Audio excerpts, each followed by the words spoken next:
Start.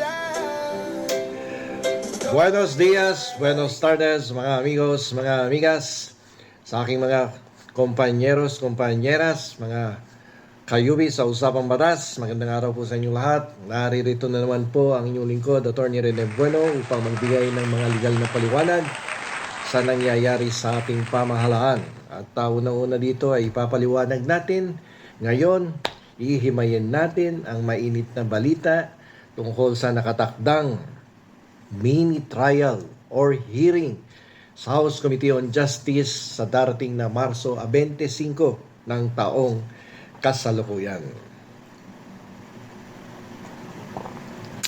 Alam niyo po, sinasabi kasi ng kampo ni Vice President Sara Duterte na sila po ay hindi talaga dadalo dyan sa mini trial sa House of Representatives.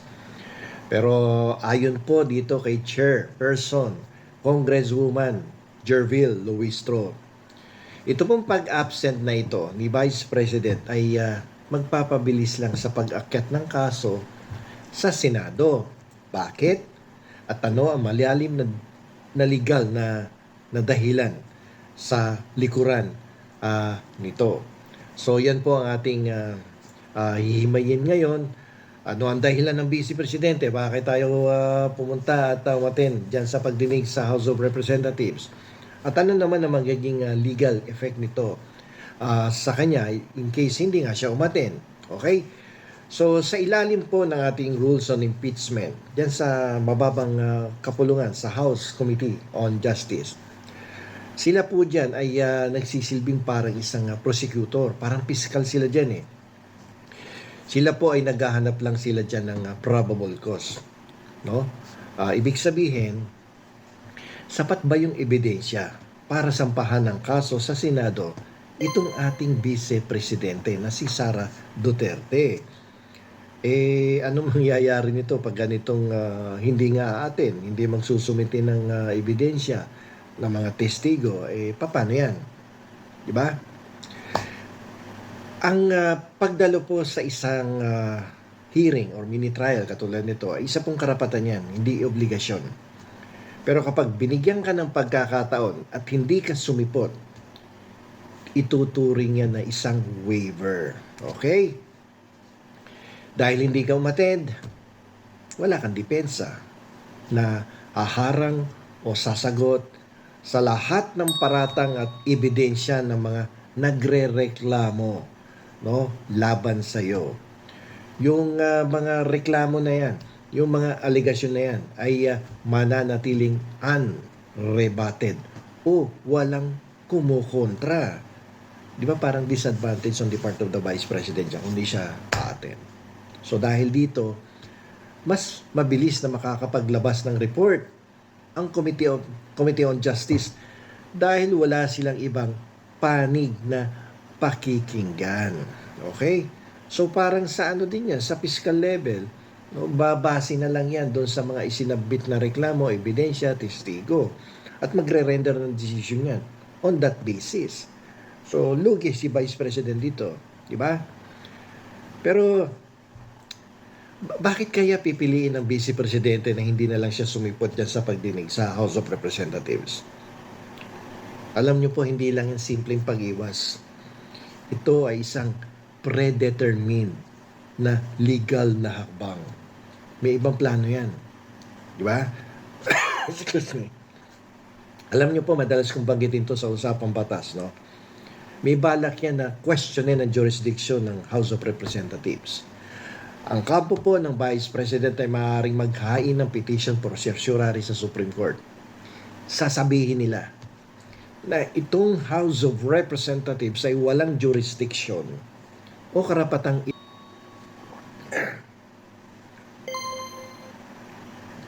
So bakit mag-a-absent? Kasi kung sisipot sila sa hearing, para na rin nilang kinilala or recognize na legal ang proseso ng Kamara de Representante.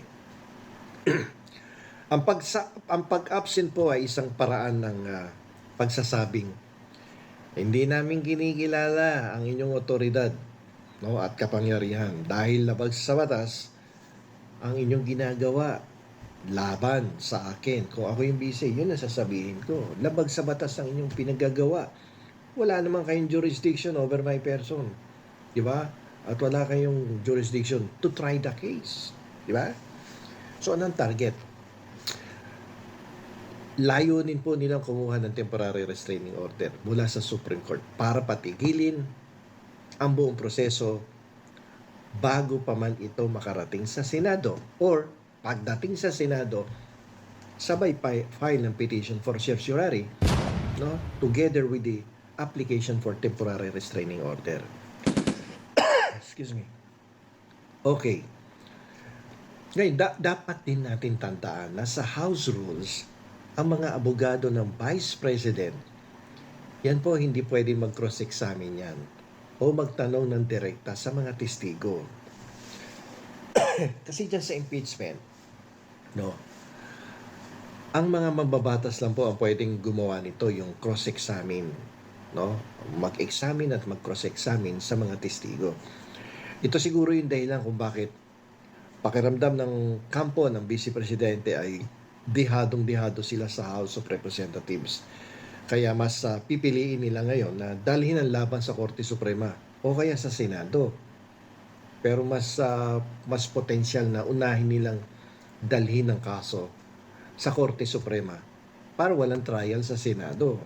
Di ba?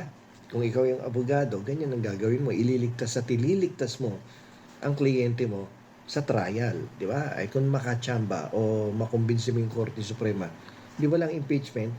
Diba? Kailangan kasi nating intindihin na yung hindi pagsipot, no, ng Vice Presidente sa mini trial na yan. Mini trial kasi ang sabi ni ni Congresswoman Luistro. Yung hindi pagsipot ni Vice President Sara Duterte sa mini trial ay hindi lamang po isang simpleng pag-iwas sa tanong. Ano yan? Isa yung calculated risk. Okay?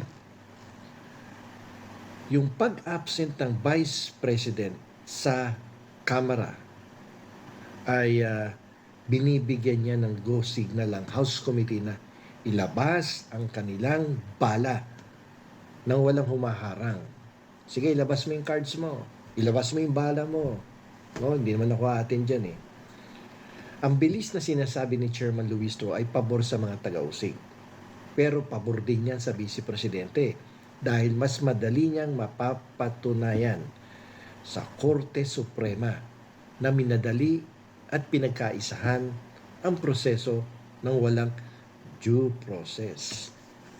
Narinig na natin yan noong isang taon.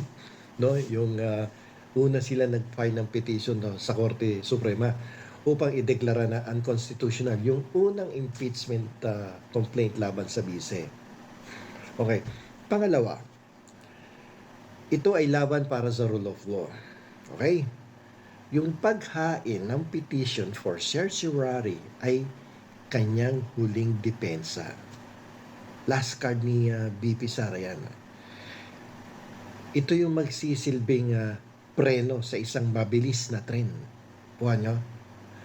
Kung makakuha siya ng TRO, mapapatunayan niya na ang batas at ang saligang batas, no, ay mas mataas kaysa sa numero ng mga politiko doon sa Kongreso. So, pag nakuha niya, na-convince ng Supreme Court, di tapos ang laban, unconstitutional na naman, or kaya grave abuse of discretion, amounting to lack of jurisdiction na naman. So, happy-happy na naman siya. Okay. So, ang impeachment na to ay hindi lang tungkol sa isang tao. Ito po ay isang constitutional crisis sa harap ng ating mga mata. Kapag yung pangalawang pinakamataas na opisyal ng bansa ay tumangging kilalanin ng proseso ng Kongreso at dinala ang laban sa Supreme Court, sinusubok po nito ang tatag ng ating demokrasya. Okay? So, ang tanong ngayon, ito ang tanong. Iinom muna ako ng kape. So, ito po ang tanong. Sa sitwasyon na to, sino ang mananaig? Ang bilis ng Kongreso na mag-impeach o ang kapangyarihan ng Korte Suprema na magpaliwanag ng batas. Yung pananahimik ni Vice President Sara Duterte na yan, no? Yung kanyang hindi pagkibo sa darating na March 25 ay yan po ay hindi tanda ng pagsuko. Ito ay katahimikan bago ang bagyo na isang malaking legal na bakbakan na magdedetermina kung paano natin uunawain ang hustisya sa ating bansa. So, yan po ang ating paliwanag ngayon tungkol dyan sa planong pag-absent ng Vice Presidente sa nalalapit na pagdinig or mini trial sa Committee on Justice sa House of Representatives. So, isa pa, ito, isang personal na opinion pa to. Kaya din hindi ating siguro nararamdaman nila na napakalakas na mga ebidensya at aligasyon na nakasulat dun sa reklamo. Mahirap banggain yung mga testimonya, affidavit ni Ramil Madriaga na dati niyang allegedly ay kasamahan, no? At mabibigat ang mga paratang dito. At marami pang ebidensya na naipakita doon sa reklamo sa impeachment complaint.